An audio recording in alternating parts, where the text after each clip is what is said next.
আসসালামু আলাইকুম, সবাইকে স্বাগত জানাচ্ছি আমার ইউটিউব ভিডিও চ্যানেলে। আমার 7 নম্বর অঙ্কটা হলো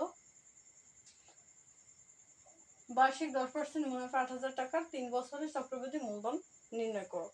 এটা আমি দুইটা নিয়ম দিলাম। বিকল্প নিয়ম হলো আমি চক্রবৃদ্ধি মূলধনটা একসাথে বের না করে সূত্র দিয়ে আমি আলাদা আলাদা বের করে দেখালাম, যেটা আমার বোঝার ক্ষেত্রে খুবই ভালো হবে বোঝার জন্য। আমার প্রথম বছরের মূলধন হবে আসল যোগ মুনাফা। আসল 8,000 টাকা, মুনাফা আসলে 10%, 800 টাকা, 8,800 টাকা। দ্বিতীয় বছর চক্রবৃদ্ধি মূলধন হবে আমার প্রথম বছরের যে চক্রবৃদ্ধি মূলধনটা ছিল ওটা দ্বিতীয় বছর আসল। তাহলে আমরা আসল পেলাম 8,800 টাকা, যোগ মুনাফা হবে 8,800, 10%। তাহলে আমার মুনাফা আসে 880 টাকা, মূলধন আসে 9,680 টাকা। তৃতীয় বছরের মূলধন হবে আসল যোগ মুনাফা। তাহলে আমার দ্বিতীয় বছরের যে মূলধনটা পাইছি এটা তৃতীয় বছরের আসল হয়ে যাবে। তা তৃতীয় বছর আসল 9,680 যোগ মুনাফা 9,680 10%, মুনাফা হলো 968 টাকা।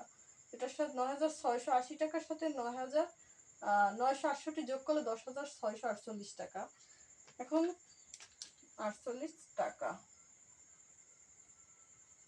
তাহলে 3 বছর আমার চক্রবৃদ্ধি মূলধন আমি 10,648 টাকাই পেয়েছি। দেখুন আমি সূত্র দিয়ে বের করছি, তাও আমার রেজাল্ট হয়েছে 10,648 টাকা, এবং আমি ভেঙে ভেঙে বের করছি, তাও কিন্তু আমার রেজাল্ট 10,648 টাকা। শুধু ব্যতিক্রম এখানে যে যদি বোঝার জন্য এটা ভালো, আর সময় বাঁচানোর জন্য সূত্রটা ভালো। আমরা পরীক্ষার সময় যখন করব আমরা সূত্রটাই ফলো করব। ধন্যবাদ সবাইকে।